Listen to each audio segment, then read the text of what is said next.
Tom and David, and thank you for giving me the opportunity to present the work that's been done so far to make genealogical documentation available and to explain the injustice that is continuing regarding the genealogy documents which are in Egypt.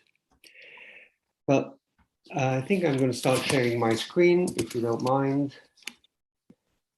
So, there we go.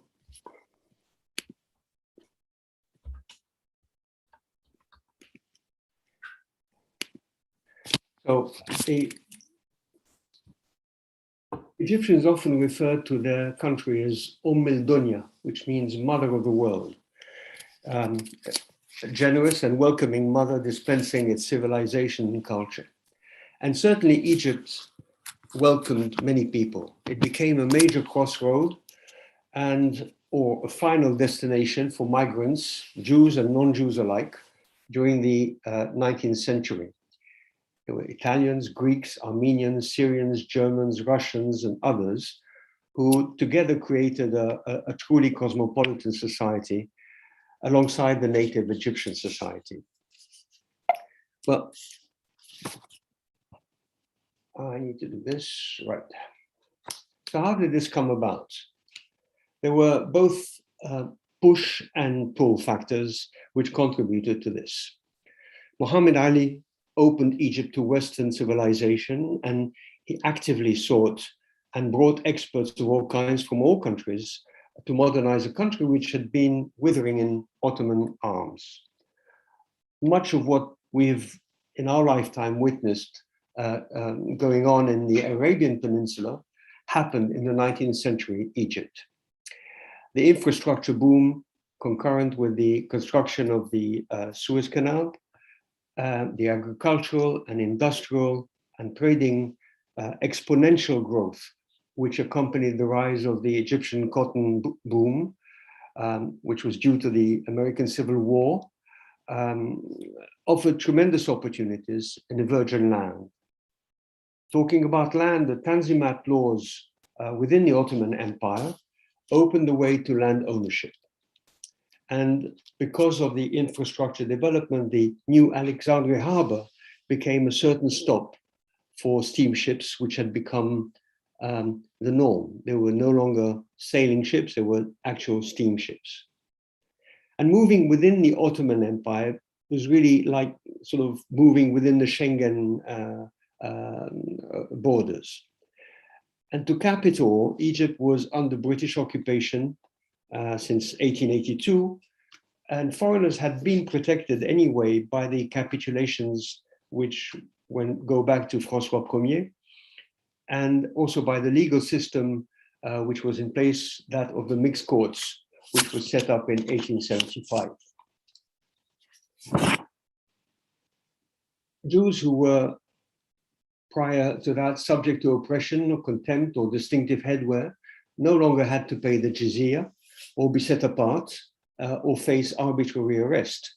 And many Jews left their native land to flee pogroms or persecutions, as was the case for Poles, Russians, or Romanians, to flee political upheaval in the case of Italians, Greeks, White Russians, or even Alsatians, or to steer clear of famine, as was the case of Palestinian Jews, like my grandparents, and some of whom were also thrown out of Palestine during World War I by the Turks. Finally, there were those who left their country for religious or ideological reasons, either on their way to the Promised Land, a lot of immigration from North Africa, or even from Odessa to the Promised Land, or some who were intent on building their own Promised Land in Argentina with the Baron de Hirsch. And it so happened that many jumped ship and when stopping over in Alexandria, because they found there, if not a promised land, at least a land full of promises. And that is why the genealogy of Jews of Egypt is important for Jews in general, whether globally Sephardim, or Ashkenazim.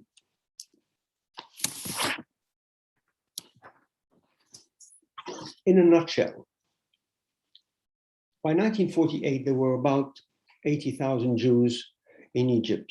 Some say 100, some say 75. We'll settle for 80 for the moment.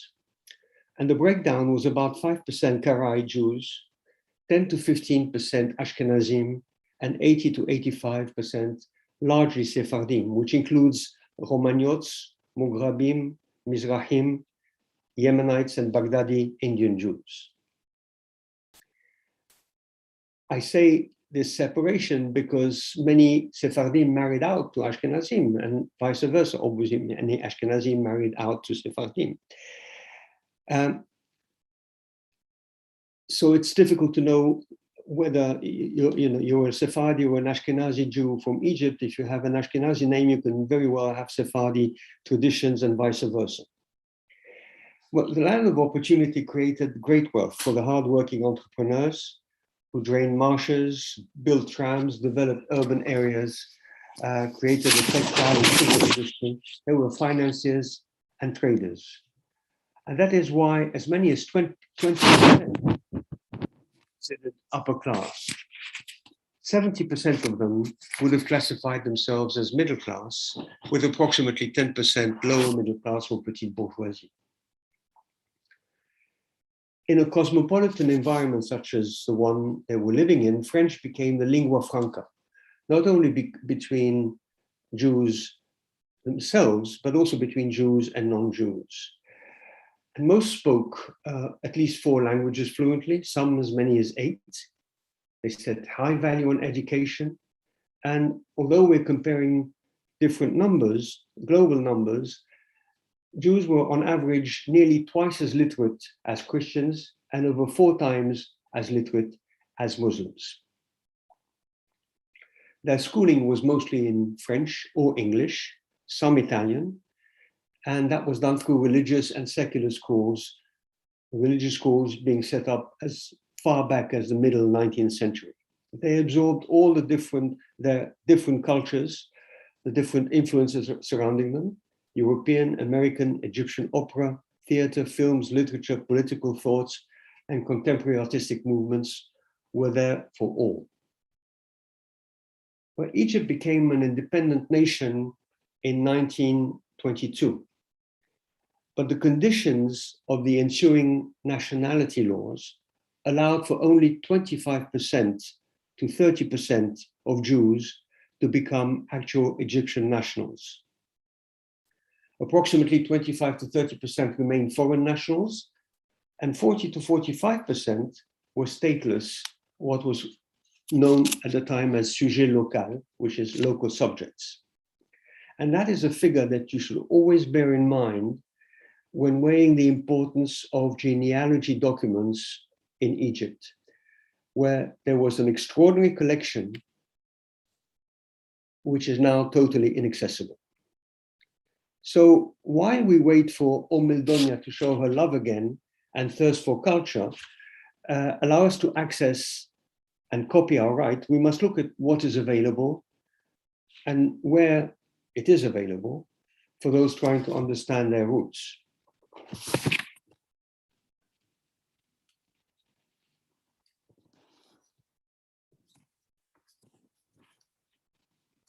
We have a unique collection of identity documents from 1830 to the year 2000.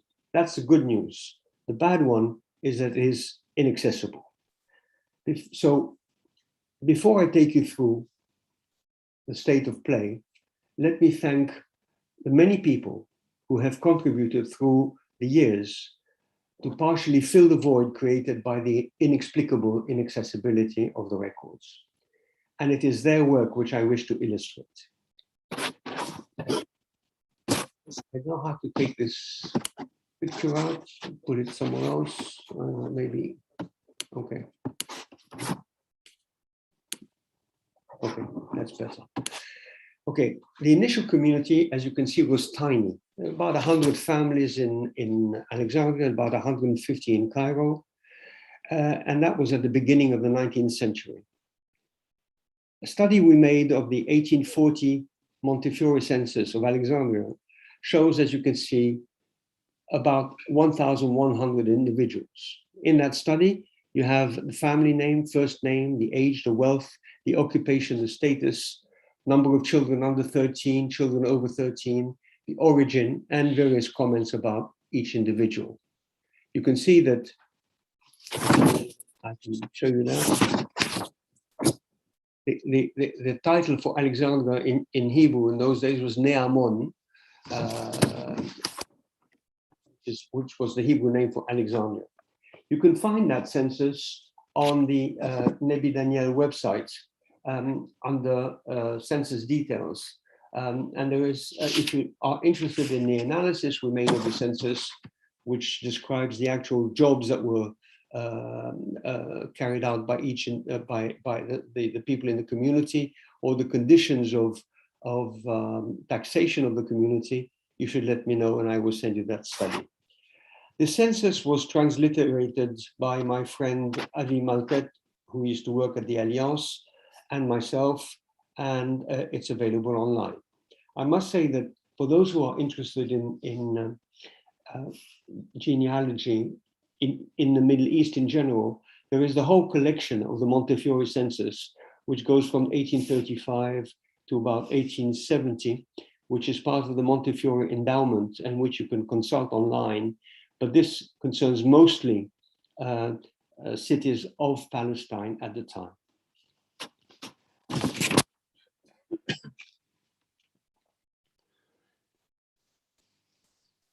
There are very few documents, and therefore I think it's available outside, and I think it's worthwhile giving you the details of each. This is a copy which I made at the Center of Archives of the History of the Jewish People in Jerusalem, of Rab Natan Amram personal registers.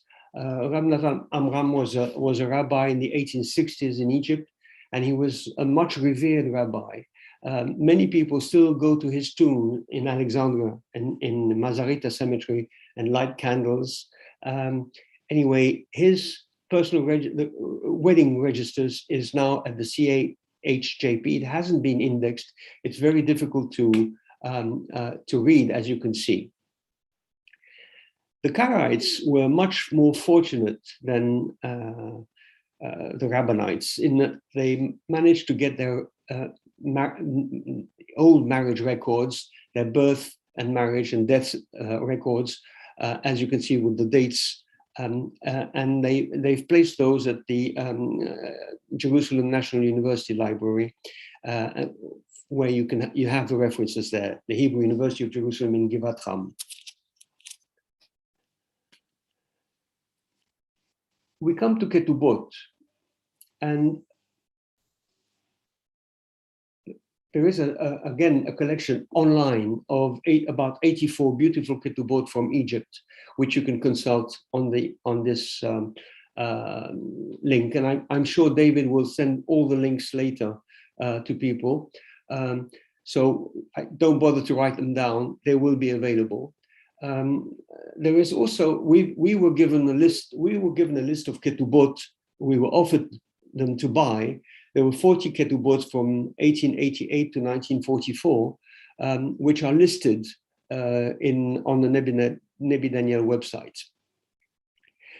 And then there is a beautiful, beautiful, beautiful register, which I found at Jerusalem National University Library, and which was indexed by Mathilde Tagar. It includes the bride, the groom, the parents, the witnesses, about 2,086 individuals, 505 names. And when you analyze this, you get confirmation of the nationality breakdown that I gave, the nationality status that I gave you. About 60% of them are stateless or Egyptian locals or Egyptian nationals. 40% hold 22 different nationalities, and 46% were born in 29 different countries. And of the 54% born in Egypt, 37% of them are foreign nationals. That gives you the actual cosmopolitan mix that you're dealing with when looking at that society. You can find that in two files, which we dissociated. We dissociated the names from the actual dates and the bride from the groom, because there are confidentiality issues here. But you can find these two files on the Nabi Daniel website, which is cited here. You have a Ketubot example for Alexandria here, but there are many more on the National Library of Israel. And remember this Rabbi Prato's register when you look at the following screen. This is courtesy of the Spielberg Film Archive. And I came upon it, and it's extraordinary because it is actually one of the 1934 weddings in Prato's lists, although we don't have the names of the bride and groom. And you will see that the officiating rabbis are Rabbi Prato and Rabbi Benatar, and it was done at the Eliyahu Hanabi Synagogue. I let you savor this.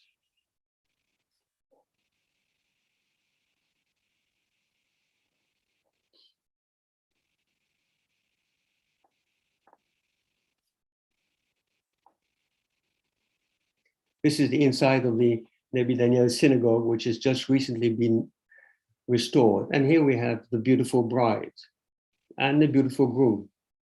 Well, so beautiful anyway.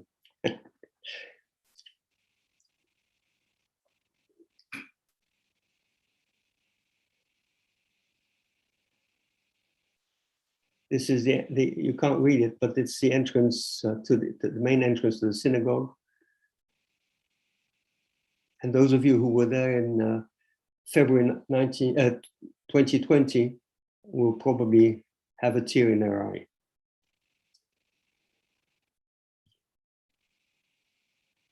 Look at what's going to happen now. These are the rabbis. That's Benatar with the beard, bride and groom, and you can see the flowers, you can see the candles, typical of Sephardi weddings, especially in Alexandria. And look at what a dress, I mean, incredible.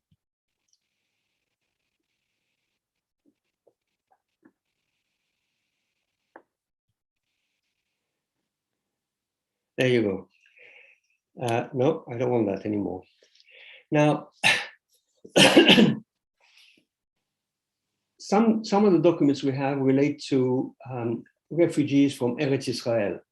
In 1914, the Turks expelled about 11,277 people from Tel Aviv. They were transported by American warships to Egypt, mostly American warships to Egypt. And there's a list at the Jerusalem National University Library, which holds the list, including the list of the individuals by hotel, which was requisitioned for them. In other words, we know which hotel they went to once they arrived in Alexandria. As a matter of interest, they actually doubled the then population of Jews in Alexandria. They were Russian, British, and French nationals. Mathilde Tager, the late Mathilde Tager, who was the grand lady of Sephardi genealogy, indexed 279 of the Sephardim in amongst the 11,277, and you can. How can I get rid of that bottom line? Can you help me, David? Do you know that? How? No, don't want that. Right now. Anyway, I have a personal index of about 179 of those names, but there again, I think just a moment. I want to.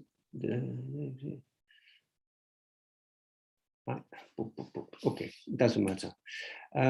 So many refugees from Egypt were joined up. It's just moving along now. Were joined by Jews from Egypt. Many refugees who came from Palestine were joined by Jews from Egypt, and they formed the Zion Mule Corps. The Zion Mule Corps was a corps which is approximately 677 strong, and included about 300 Jews from Egypt. They landed in Gallipoli on V Beach in 1915, And I have a personal index based on Mr. Sugarman's work. Mr. Sugarman was an archivist for the armed forces, the British Armed Forces. And we have the rank, the name, first name, and whether they were wounded, whether they had a medal, and so on. We have this list available. Again, it involves not only the refugees, but also about 300 Jews from Egypt. There is a fantastic collection, which is at the Yeshiva University in New York. It's a Jamie Lehman Memorial Collection Records of the Jewish community of Cairo. Goes 1886 to 1961. This collection, you can actually go to the collection, but you can't consult the documents online, but you can see, you can learn about it. You have to go on the spot, or you go to the Alliance Israélite Universelle in Paris, and I gave them a reel of a microfilm of the collection there. There are 5 boxes which are really of extreme interest, boxes 2, 5, 6, and 9. You see indexes such as the one on the left, where you have the actual name of the person, the registration number, the date at which he asked for something, and what he asked for, whether it was a passport or a document, or whether he died, and so on. You can see on the right-hand side of the screen a certificate which was issued at the time. This is a certificate of divorce, and I've hidden the names, obviously. We have an index here of about 1,440 names, which were indexed by the late Robert Farhi and the late Hélène Cohen, together with me. And we have something, and I made a small video of the other documents which I was able to index. 70 of them were indexed, includes a profession.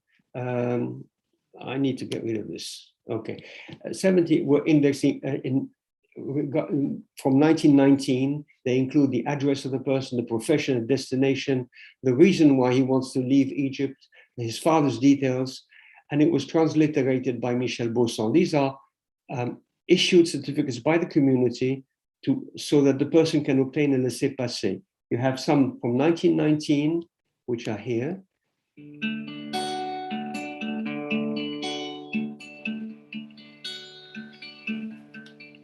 Dorme, dorme, mi angelico, y chico, chico, tu nación, criatura de Sion. You have another 405 which were indexed for the 1949 to 1950 application documents, and they were transliterated by Robert Farhi and Mr. Kotzi.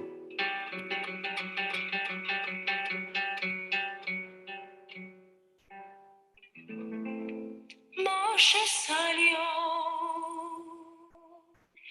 de Misraim,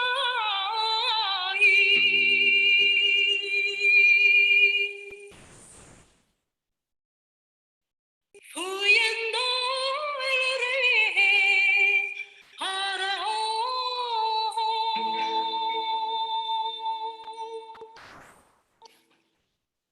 fuese derecho a Midian,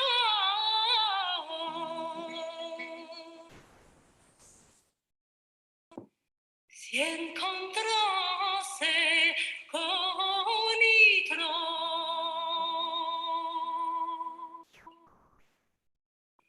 Odul Adonai Kita,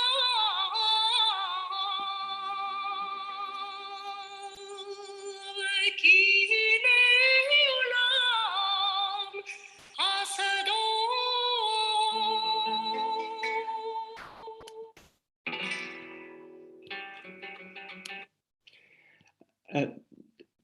David, were you able to see these things or not? Yeah, yes. Okay. Yes. All right. So as I said, there's a microfilm of all these fish, which is deposited at the Alliance in Paris. Now I need to go to the second thing. Now, another source that we have is a Mohel book. It took me a long time to convince the family of Matuk Dabi in Israel to allow us to copy that book, and finally their grandchildren allowed us to copy the book. The book was copied by my friend Rafi Levi in Tel Aviv, and it's now available both in Paris at the Alliance Library, to whom we gave a copy, and at the Union des Juifs d'Égypte in Tel Aviv, as well as I have a copy of that as well in London. It was partly transliterated by Joseph Tedgui of INALCO, and I have a list of the part transliteration. Otherwise, it's relatively simple to consult. It's about 3,418 entries. It includes the name of the boy, the father, the mother, and more interestingly, also the mother's father, the date of circumcision, and eventually, as you can see here in red, eventually whether there was a problem with the circumcision or not. If you look very carefully, you will see here 2011, my own circumcision. I must say I have no recollection of it, and thank God for that. Another source would be Serge Klaasfeld Memorial to the Jews deported from France. Many Jews from Egypt were either in France, were caught in France at the beginning of the war, and or had left Egypt to come to France to settle there. And they were 97 of them were actually caught. And this memorial gives you an extraordinary picture of where they lived. You see their address, where they were, which internment camp they transited through, which convoy they were in, the date the convoy left, and whether they survived or not, as well as which city they came from in Egypt. So that's a relatively moving source of information. Coming back to the bad news, in Egypt in 1948, on the 15th of May, the day Egypt declared war on Israel, about 1,000 Jews were rounded up in Alexandria and Cairo, and they were kept in prison, some of them for at least at most 3 years. There was a journal made by Joseph Cohen Hemsi, which I obtained through his daughters Cecilia and Martha Hemsi, which lists the 174 remaining Jewish civilian prisoners at Abu Qir camp just before armistice was declared. And you can see the list and the document analysis on the Nebi Daniel site. It's interesting because the way he writes his journal is he talks to each individual prisoner and he asks them, what is the first thing you're going to do when you're going to be set free? And the answers are really extraordinary to read and to analyze. These pictures were given to me by Albert Guetta in America. And for those of you who remember this person here and that young man there, the same to, this is Aryeh Schlossberg, Dr. Schlossberg's son, who did a lot as well for the Jewish memory, Egyptian Jewish memory, when he was active in Tel Aviv. Ovadia Yerushalmi has published recently a book called The Longest 5 Minutes. It describes the ordeal of civil Jewish prisoners from June 67 to 1970 in Torah and Abu Zabal camps. He lists over 500 names based on consular records and AJC archives, American Jewish Committee archives. It's a very moving book because it shows the process for liberation of these people, which took a very long time, also about 3 years. And these people were all effectively the Jews who never wanted to leave Egypt in the first place and who managed to stay as long as possible. And they were rewarded by being imprisoned. So another source would be Erin Kiviat's indexing of the Basatine Cemetery in Cairo. We have a list of 1,683 names and 252 partial readings from Cairo's Basatine Cemetery. It was put online by Roger Bilboul, and you have the actual link here.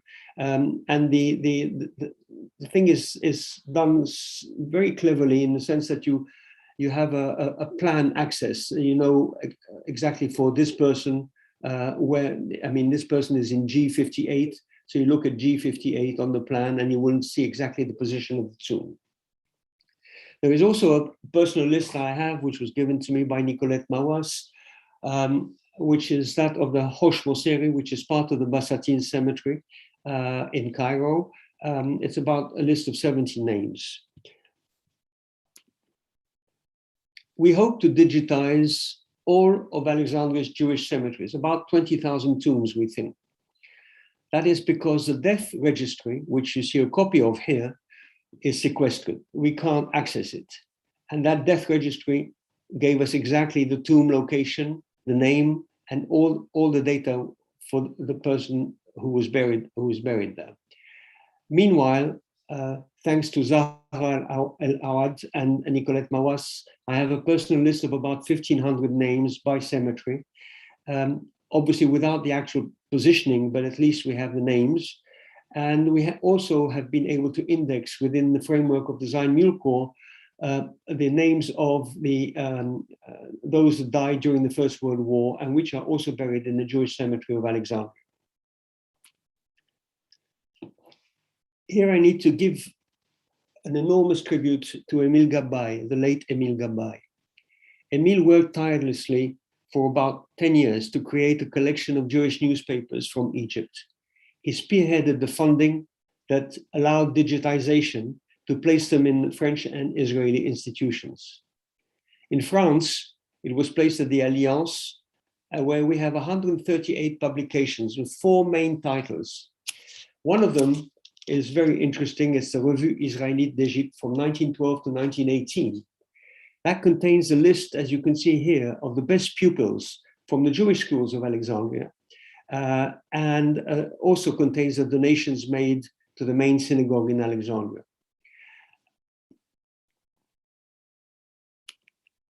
Emile also contributed to creating the Egyptian press part of the historical Jewish press of the past, which is the National Library of Israel, and he did this together with Tel Aviv University, with the help, obviously, of all the Egyptian Jewish associations across the world. If you go to this link, for instance, you will be allowed to browse and search all titles for the names of the people you're looking for. I was able to find information about my father's sister, which I did not have. I never knew that she was a militant Zionist at the time. At the same time, there are 8 main titles you can look at. Among them, there is L'Aurore, which was published between 1909 and 1941. We have about 1,114 issues of that. And from 1933 to 1941, it actually includes all the rabbinate registration, and which you can see here. These are the births, these are the weddings, these are the engagements, and these are the deaths. And it's extraordinary because you see that Joseph, son of Matuk Dabi, he was the Mohel that I talked about earlier, happened to die in the week between the 5th of February and 11th of February 1940. There are essential websites which one needs to look at. Alain Farhi's Les Fleurs d'Orient is an extraordinary website where you will find 238 individuals Not all of them from Egypt, thank God, but there are many family trees from the Middle East, and many of these trees are cross-referenced, if you like. Then there is a French website reserved for members, which is called the Cercle de Genealogie Juive. And there you will find a very impressive work by Dominique Bessis-Lévy. Dominique has indexed the full identity of 3,500 French Jews in Alexandria between 1869 and 1969. This was done at the Centre des Archives Diplomatiques de Nantes in the city of Nantes. It's ongoing work to include Cairo, and she finds that 52% of those who are declared French were born in Egypt, 20% in the Ottoman Empire, and 26% in French North Africa. Here you see my mother's registration at the French consulate in Alexandria. Then recently, Jacob Rosen has published on Avoteno a compilation of names. This is just a list of names which he has found in Alexandria and in Cairo. And I don't know whether he's trying to find Ashkenazi and Sephardi names, but I have big doubts about the separation between Sephardi and Ashkenazi names when it comes to Egypt. But anyway, it's an enormous amount of work, and he should be congratulated as well for that. There are books which are of interest. One is the Come ladri nella notte, which is a book by Caroline del Burgo, which shows the list of passengers disembarking at Brindisi, and that you can find at the Archivio di Stato di Brindisi. These are the passengers from SS Achilleos that many of us Egyptian Jews know, who arrived on the 29th of November 1956. And if you look very closely, you will see that most of them are actually Italians. It's not only French and British Jews that were expelled, Italians were also expelled. Mathilde Tager's index of another interesting book, which is Les Juifs d'Égypte by Maurice Farjean, which was published in 1938. She's indexed 975 names with dates and function, but has excluded the small town cemeteries listing, which is interesting, I think. And this list includes a distant past as well. So we're not really very interested in the 12th century, but who knows? Mathilde Tager again has indexed the 1940 Egyptian directory, showing 3,311 unique names, 12,300 entries, not all Jewish. And she has also distinguished the professions exercised by the Jews, and there were 312 different professions. Genealogists Maurice Berber and Lydia Collins actually went down to the Alexandria Archives when they were still available, and took extensive extracts of selected families from selected volumes. They were taken on the spot prior to the impounding of these documents. They have 400 names from marriages between 1905, 1914, 1915, 17, 1922, 24, 1945, about 385 names from births 51 to 1907, the deaths from 1864 to 1903, 1905, 1916, etc., 880 names, and over 2,000 names in the Acte de Notoriété. Now, this is probably the most interesting, together with the marriages, because you get not only the names of the person, you get his parents, you get the witnesses, you have a lot of inherent information that goes together with the individual, which makes it very, very interesting and rewarding. And then there is obviously Jeff Malka's genealogy, Sephardic Gen, which is really a must for anybody interested in genealogy of the Sephardim. There are other sources which you can look at. The Centre d'études alexandrines in Alexandria has actually digitized the Mondain Egyptien, which is like the who's who, 1939, 41, 43, 46, and the Egyptian Directory, 1912 and 41. You have Isragen, which is reserved for members. There is a site run by Samir Rafat, which gives you the biographies of a few upper-class families. If you're a researcher, you would need to go to the archives of the Kojazor, which help people resettle in France, because they not only give you the names of the people, their family, and so on, but the follow-up.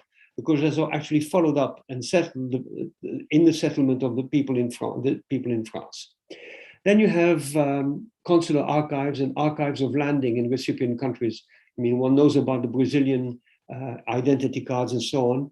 And obviously, also an interesting book is Laurence Abensour Hassan's book, Rechercher ses ancêtres juifs. There you go. So frustrating to have so much effort with so little result. And the question is, where is the Grail? And the Grail is basically in the National Archives of Egypt under lock and key. We have 60,000 pages of actual genealogy archives in the archives of Egypt. They're in about 600 registers with 30 indexes to these registers. They concern about 150,000 people and over 200,000 of their descendants. How do we know that? Well, we actually have a toll of the community registers of Alexandria, which was made before they were impounded. We know how many circumcision registers there were. We know how many births and marriages register, engagements and marriages, divorces, deaths. We even have registers of the city of Tanta. We have conversion registers, bar mitzvah registers, weddings of destitute girls. These are girls who were given dowries to be able to marry decently. And very importantly, we have 12 registers of rabbinical rulings. And remember, Alexandria was a cosmopolitan city, and the rabbinical rulings were really extremely ahead of their time in terms of coexisting with other communities. And then you have different types of affidavits available.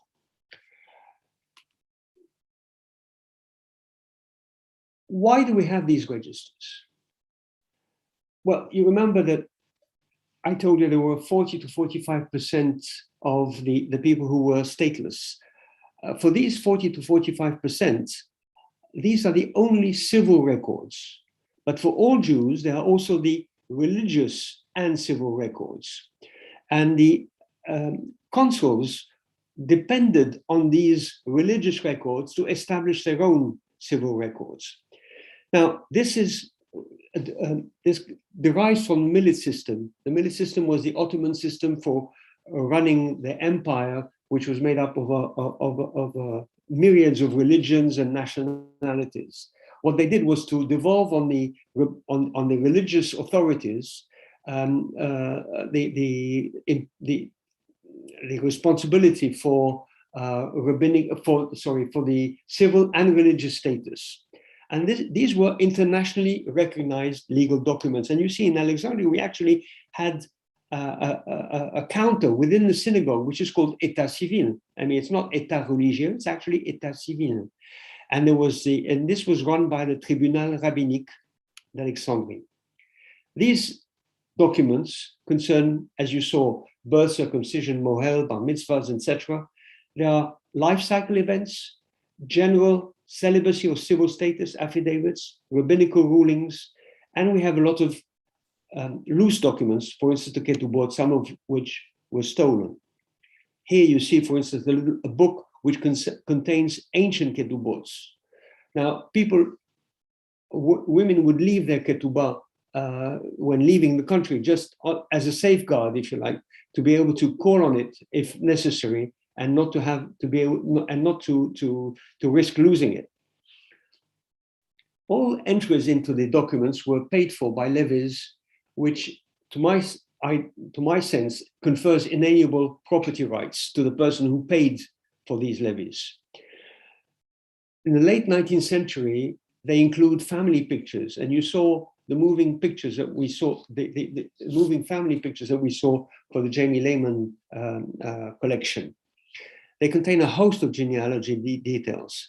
They are not at all concerned with financial patrimony, as you saw in the previous documents that we went through. They are in Italian, French, Arabic or Hebrew, diverse scripts.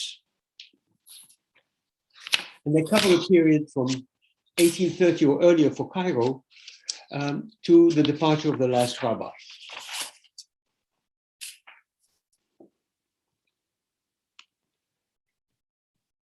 Typical span of a span period of a type of register, for instance, these are the births, and you see that volume A goes from the 9th of December 1831 to October 1855, etc.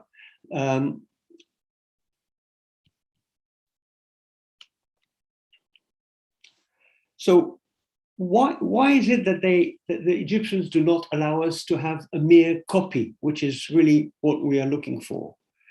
Well, we've determined there were four. Well, we have not determined that. We've been told at successive intervals that there were four different reasons for that. One, and that was the first reason they gave us many, many years ago, was that we could use this as claims against Egypt. Well, there is nothing in these documents that concerns property. All it says, except for the dowries for women, but that has nothing to do with the property.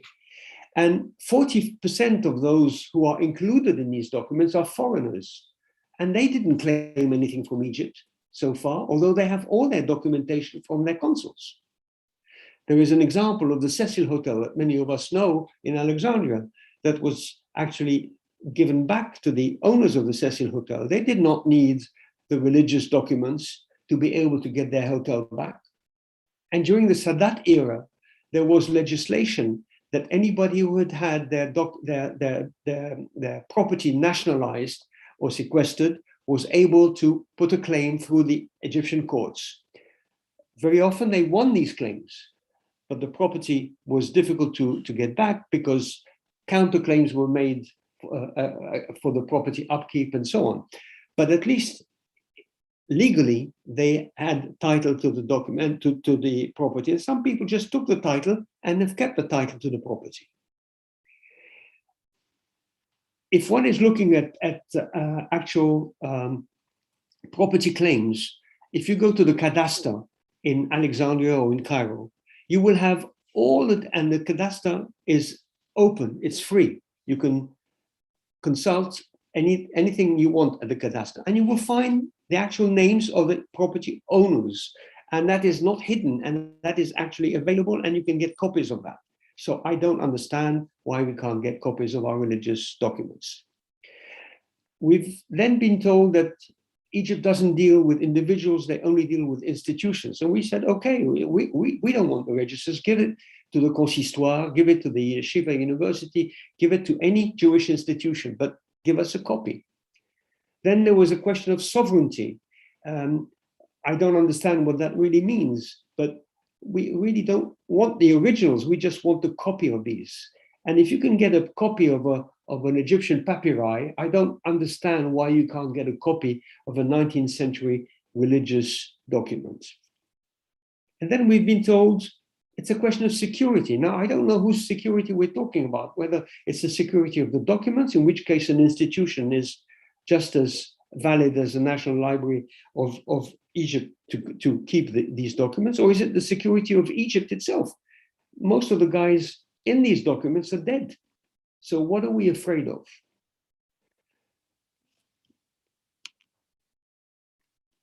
And when you think about it, these documents are no more Egyptian than, for instance, British consular papers, because there are identity details of Jews who were not born in Egypt, but who merely lived there, Jews who were born in Egypt, but who are nationals of other countries, Jews who were born in Egypt, but were stateless, and Jews born in Egypt and Egyptian nationals, but who were forcefully denaturalized. And whether you were a believer or not, you actually paid for each entry at the synagogue. And it's really unfair when you think that only Jews have had their documents seized and withheld. We know that there is a separate national registration office in place since World War I, so the National Registration Office covers Egyptian nationals, and it's not understandable. Their logic is not understandable. Here you see examples of Pinkas, which is a registration in Hebrew of various acts. This is on the left-hand side, you see a divorce. On the right-hand side, you see a wedding. I don't know which comes first, but anyway, they're maybe in the wrong order. These documents were then used to give you certification here. You have even the Ashkenazi community, when it was a standalone community, issued its own certificates. You had certificates of birth, death, whatever, and affidavits, actes de notoriété, which were given to you here. So what has been our past action? We had meetings in Egypt with presidential advisor at the time of Mubarak, the Minister of Foreign Affairs, who's now head of the Arab League, the Minister of Culture, two ministers of Culture, the Minister of Antiquities, two ministers of Antiquities, the US and French and UK embassies in Egypt. And we went to these meetings with the American Jewish Committee. We hosted the Minister of Culture in the French Senate. We sent petitions and letters to the Egyptian presidents, both Mubarak and Sisi. We had Jewish institutions intervene, the CRIF, the American Jewish Committee, the Consistoire, the Board of Deputies, France's chief rabbi, who wrote to the French and Egyptian presidents and to the Egyptian embassies in France and the US.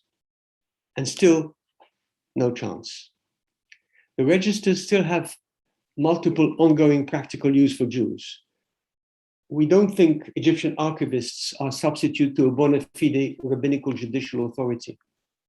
And we feel that there is the International Covenant on Civil and Political Rights, which has been signed by Egypt, which should be upheld, and it entitles us to recognition everywhere as a person before the law.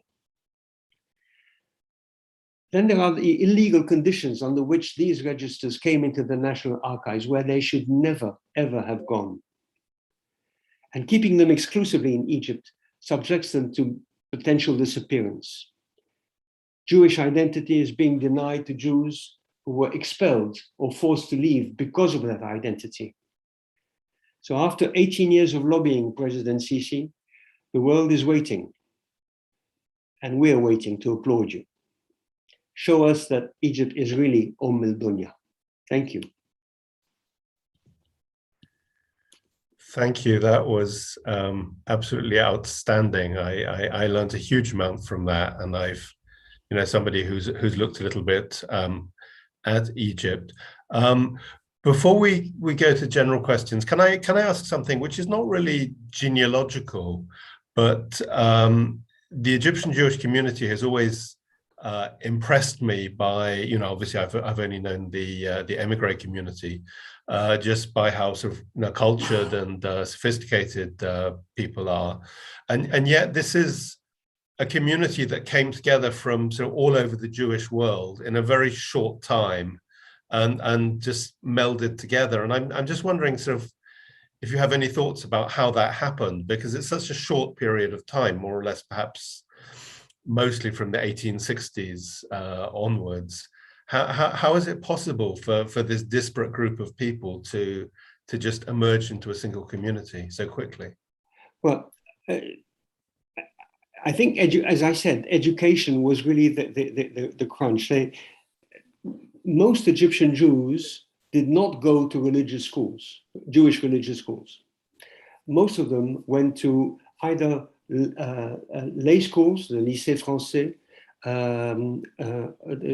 or to Christian religious schools. I went to, for instance, a Christian religious school, and there you were really faced with people of different denominations and from different countries as well, Greeks, Italians, and so on.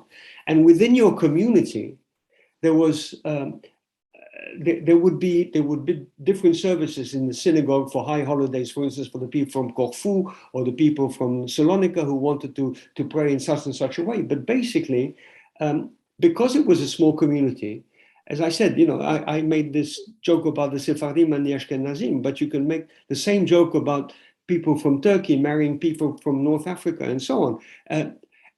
The community came together as one through the language and through education, and the language was French. The lingua franca was French. So whether you were a Turkish Jew or a Greek Jew or an Italian Jew, you spoke French. There were Jewish associations, the Maccabi, the Cercle de l'Union Juive. There were Jewish Zionist movements, which were absolutely tolerated and accepted in Egypt right up to the end of the Second World War. So these facts, I think, made for a blending of the community together. So, and as I said, I think it was extremely the benefit of living together with people who had an Italian culture, or people who had a Greek culture, or Armenians, made you aware that there was something else apart from your own little square, And I think that was. I just saw a comment, by the way, that there was about the people who were expelled from Palestine. I think it's Kevin Martin, who said, I have a copy of the original American naval list. Yes, there is, that copy exists. And the reality is that they were foreign nationals, true. They were Greeks, they were Turks, There were Russians, French and British nationals whose country was at war with Turkey, that's right. They chose to leave rather than be interned. I think it's a moot point. I don't know that they chose to leave Palestine rather than be interned. I know that a lot of Jews were interned in Palestine at that time. I think this was a question of being saved from being interned, not that they had a choice of leaving or being interned. They escaped, basically. That's my understanding. Okay, thank you. On YouTube, we have a question from Harif, which does excellent work in maintaining our traditions, and just asking about the songs. I know the second one was a very Arabic sounding, so Kile Olam Hasdo. Who do you know who was singing? I have it. I did this recording a long time ago, and it's not, by the way, it's both of them are Ladino songs. Really? Both are sung in Ladino. It just sounds Arabic, but it sounds. To me, yes. Yeah, okay, that's great. It's called, the second one is called Moshe Salio di Mitzrayim. Moses left Mitzrayim. Salio is not Arabic. It's Ladino. Well, one was Kile Olam Hasdo in Hebrew. Anyway. Yeah, there is that. Yeah. Comes in, yes, obviously. Yeah. Ton, do you want to? Yeah. Boz Kahan asked about the need for protecting family identities. If the Egyptian Jewish archives are liberated, will there be families in harm's way, or would it have the opposite effect of reassuring these family identities? I think we've been very careful about protecting identities in the documentations that we're publishing, and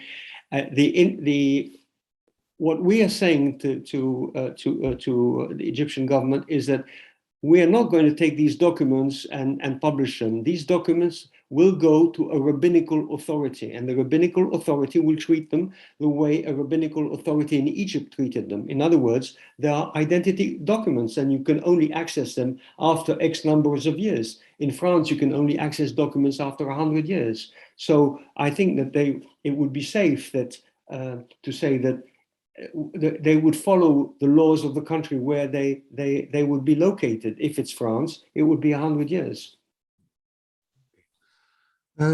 Where did all the Jews of Egypt go to after they left Egypt?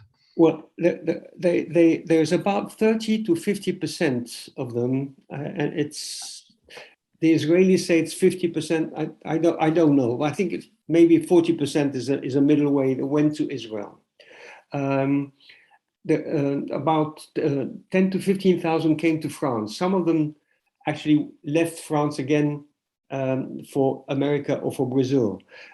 We know that there were about 5,000 Jews were welcomed in Brazil because they were stateless, they couldn't go anywhere, no country wanted to welcome them. There were about, I think, maybe 5,000 to 8,000 Jews who came to England, went to England.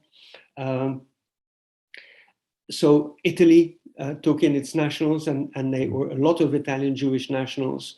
So that's it. I mean, it's mostly Italy, Switzerland, France, England, America, Brazil, and Canada, United States and Canada. Obviously, you had some who went to different countries. Some went south to the Sudan, some went south to the Congo, but the majority went to these countries. Thank you. Given that there were so many foreign nationals among the Egyptian Jews, I think it would be profitable if you could look at consular archives in various countries. Yes. The Cercle Genealogy Yves in France has done excellent work. Yes. Tunisia, I imagine that the same could be done for Egypt. Well, the Cercle Genealogy Juive has done the same thing for for French Jews. For French Jews, you say the same thing can be done for Egypt. What do you mean? In Egypt? No, for example, in Italy, there must be a consular archive. Absolutely. There are archives to be yes. There are archives to be looked at in these countries. The simplest thing is to have the religious archives that we have. I mean, that you have it all. Everything is there. But we're going to this trouble by default because we can't do anything else. Mm-hmm. But the simplest thing would be to have a copy of these archives and to put them in an institution that would protect them and just allow researchers or families who are in need of documents to obtain them. There's a question from Francis Rifkin. Some of the records you talked about, people had to pay levies for them. Why was that? Why was that? Why did people have to pay a levy for it? Yeah. Yes. Well, because this is how they paid for the upkeep of the community. I mean, upkeep of the community was donations, was taxation when you got married.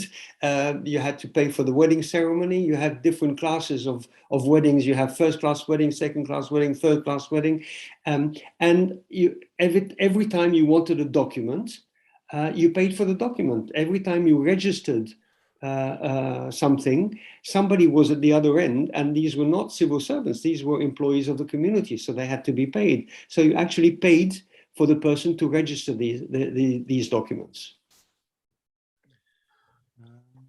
There's a question from Kevin. I'm not sure if I understand it, but how did the Egyptian Jews sort of react to the creation of the State of Israel? I mean, how did they think that might impact their lives? This is a very moot point. As I told you, there was a Zionist movement. There were different Zionist movements in Egypt from the time the refugees came from Palestine, because they actually brought and encouraged the idea.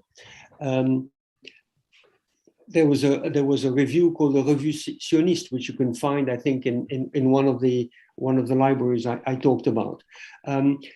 This was encouraged normally. A lot of land in Israel was bought physically with money from the Jewish community, from Jewish individuals in Egypt. I know my grandfather had bought a piece of land because he'd come from Palestine and he wanted to go back to Palestine, so he bought a piece of land in Bat Yam. Many Jews had bought pieces of land there. And this is a problem at the moment, by the way, because there are pieces of land which are unclaimed in Israel, because nobody knows the heirs to this land. So after the Second World War, Zionism was tolerated. It was a national movement, like the Arabic nationalist movements, and it was not the upheaval in Palestine in 1929 and through the 1930s were not seen as something affecting Egypt. In fact, it was a problem in Palestine. The problem came after the Second World War, with a lot of interference from Nazis who'd left Europe and were welcomed in Egypt, and came also because the Egyptian mindsets was different, and because Egypt decided to declare war on Palestine, on Israel, in May 1948. And then the whole thing changed. Everything changed. And so Zionist movements were forbidden. If you were part of a Jewish youth movement, you were a suspect. So then at that time, between 1948 and I would say 1956 or 57, some Jews started to leave. Some were imprisoned, and they were allowed to leave only if they left the country. They were allowed to be liberated only if they left the country. And some Jews were intent on leaving because they felt it was no longer there. And a lot of them went to Israel. A lot of Jews actually during the war, during the Second World War, went to Israel because they felt that their place was in Israel, trying to build the country before even it became a state. A lot of Jews were trained in agricultural farms in the Delta, so that they could go to Israel during the war. Some of the Jews went to Israel disguised as British soldiers on returning from permission in Egypt, which was the case a lot of the time. So between 1948 and 1956-57, the position becomes very, very, very difficult to apprehend. So those who were really totally Zionist left. Those who were and you can see that in the way that the chief rabbi of Cairo, Haim Effendi, he was very ambivalent about his position about Israel, extremely ambivalent. Some rabbis were not. Rabbi Nefusi it's not Rabbi Nefusi, Rabbi Ventura of Alexandria actually left for Israel in 1948-49 because they felt that there was no longer a place to be. Egypt was no longer a place to be. Those who stayed felt that Egypt was their country, and felt that they were going to remain there. Obviously, they could send their children to be educated, but the children would come back, and so on. Egypt would go on, and they felt that probably you could continue living in Egypt. And then there was 56, and 56 was a major, major shock. And then there were the nationalizations from Nasser, which affected all of Jews and non-Jews alike. And so people really started thinking, well, this is no longer for us, and started leaving more and more. But as I said, about 40%, I would say, some say 50, I would say about 40% of the initial population, that's the 80,000 Jews of 1948, went to Israel. 25,000 of them left before 1956. After 1956, there was obviously expulsions, and I remember we were on the boat from Alexandria to Marseille, and in Piraeus, the Jewish agency came on board and tried to convince people to come to Israel. And there were these sort of very urban Alexandria Jews or Cairo Jews who, said, I'm not going to be a peasant in Israel. I come from Alexandria. So a lot of them did not want to go there, but a lot of them did. And I must say that those who went in 48 to 52 were really the bravest and the most courageous, because they lived in horrendous conditions in the Ma'abarot for many, many years. and they left really a life of leisure and comfort in Egypt for Ma'abarot, and that took a lot of doing. So, yeah. Thank you. You've shown us a number of sources that I didn't even know existed. I didn't get that. Sorry. You showed us a lot of sources that I didn't know existed. I mean, for example, the circumcisions from Alexandria and so forth. Some of what you have has been shared on the Nebi Daniel website. Are there plans to put the other information there? Yeah, we were going to. We were thinking of doing up our website completely to put in a lot of the new information that I found, and we may still be doing that. But until then, I mean, I'm there and I reply to every single email that I get. So I will look for any source that there is available and reply to any email. Excellent, Yeah. thank you.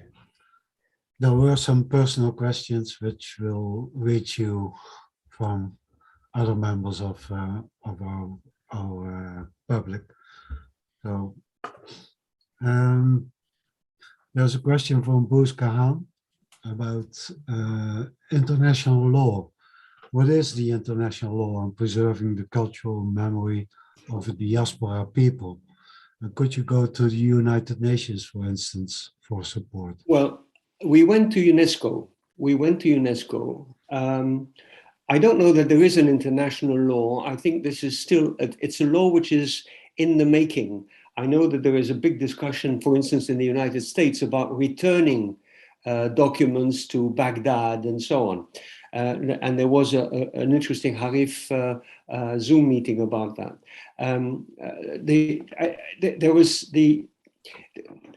I think it's in the making, and I think every country is trying to do its best to satisfy everyone to a certain extent. But what we're saying here is we are putting ourselves within Egyptian law. Now, Egyptian law says anything over 100 years is Egyptian and cannot leave the country. Okay? Mm-hmm. So we say, fine, we don't want the registers. We want a copy of the registers. Mm-hmm. And you can copy papyri scripts and they leave the country. So why can't you copy these? So, and in any case, there are a lot of documents which are under 100 years old. And they were even under 100 years old when we left the country. So why don't we try and find something which respects Egyptian law, which we want to do. We don't want to do anything against the law. We want to respect Egyptian law, but we believe that these documents belong to a rabbinical source. That's where they were meant, who they were meant for initially. So I don't know that there is an international law, but we went to UNESCO and I met Mrs. Bokova at the time, together with people from Justice of Jews from Arab countries and together with the Wiesenthal Center. And we explained, and she was very sympathetic. And she said she would talk to the Egyptian ambassador. But like all the pleas, petitions, and letters that we have sent, these were met with a disdainful silence. And you wonder why. I mean, that they don't reply to me, fine. But that they don't reply to the chief rabbi of France, that they don't reply to the board of deputies in England, that they don't reply to the head of CRIF and the head of the Consistoire in France, that is not right. There is something wrong there. Am I correct in thinking there is no religious marriage in there is no secular marriage in Egypt? It's only religious marriage. I think it's like Israel. Yes, there is no. It's only religious marriage. But again, I'm not sure what's happened now. Now, the millet system that I talked about was valid in Egypt until January 1956. In January 1956, Nasser said, "It's finished. It's over. We're doing everything on our national records." And we're not going through the, so I don't know how it works now, but I know that until 1956, everything went through the religious authority. And maybe in Egypt, as in other countries, perhaps the Sharia courts have records about Jews, because also we didn't mention the mixed tribunals that existed in Egypt. I don't know if their records are relevant or accessible. The mixed tribunals do not distinguish religion. I mean, you can find the names though. Sorry, you have the names, yeah. So you can say Cohen is Jewish. That's fine, but not necessarily. I mean, they may have converted. So it's not specifically religious. And I don't know where the records of the mixed courts are at the moment. I just don't know what's become of them. I read that they had I don't know, bi-weekly publications, and presumably copies of those have found their ways to law libraries around the world. I think I remember seeing in Jerusalem National University Library copies of legal proceedings from Egypt, but I didn't go through them. There was a question here. I think it's from Kevin Martin. What happened to native-born Egyptian Jews who had lived in Egypt for thousands of years? Same thing as everybody else. No distinction for how long you've lived in Egypt. And the Karaites have lived there even longer than any of us. But there were Rabbinites in the 10th century, in the 15th century, and they were treated in the same way. A lot of Egyptians were Egyptian Jews were denationalized or denaturalized in 1947. And a lot of them who left for whatever reason and wanted to renew their passport were refused passport renewal. So there you go. A very obscure question, but in the 1830s, 1840s, Muhammad Ali Pasha occupied what's now sort of Israel and Lebanon and large parts of Syria. Do you know if there are any records relating to that within the Egyptian National Archives? No, I don't know about that. Very obscure. I know. It's interesting actually. That period is extremely interesting because the population of Jerusalem, the Muslim population of Jerusalem, grew exponentially at the time of Ibrahim's conquest of Palestine and Syria. And a lot of Egyptians actually settled in Jerusalem at that time. It was also a fact that at the time during Montefiore's trips to see Muhammad Ali, because he came in 1840 in the wake of the Damascus affair, at the time, 10 years before, he'd come to Egypt in the 1830s, with a plan for building agricultural settlements in Palestine. And I mean, this is the historical fact. And he presented them to Muhammad Ali because Muhammad Ali was de facto ruler of Palestine at the time. Nothing came of it, but the plans were there already in the 1830s. No, I don't. I really don't. I have no idea what's in the Egyptian archives about that campaign. I think it's one of the great what ifs of history. If Muhammad Ali, he was trying to take over the Ottoman Empire and was stopped by the great powers. No. Muhammad Ali was not trying to take over the Ottoman Empire. He was trying to get his money back. Okay. This is a Thatcher type situation. Give me my money back. That's why the British went into Egypt. Effectively, what happened was that Muhammad Ali has sent his army against the Turks in the 1820s to at the request of the Ottomans, but as a mercenary army, and they refused to pay him. Okay. They refused to pay him. So he said, "You don't pay me, this is only business. I'm going to take over the land." But they stopped short, basically, of the actual Turkish border. Yeah, I think just apropos of nothing before we wrap up. I think Muhammad Ali is one of the great figures of history who is not as well known as he should have been. I think he sort of deserves to stand sort of next to sort of Napoleon and perhaps other great reformers. He was a fantastic guy, really a fantastic man. First of all, because when you realize where he came from and what he was as a child, and the way he grew up through the ranks, and the way he took over Egypt in one night. In one night, he got rid of the Mamluks, and how great he made Egypt. What extraordinary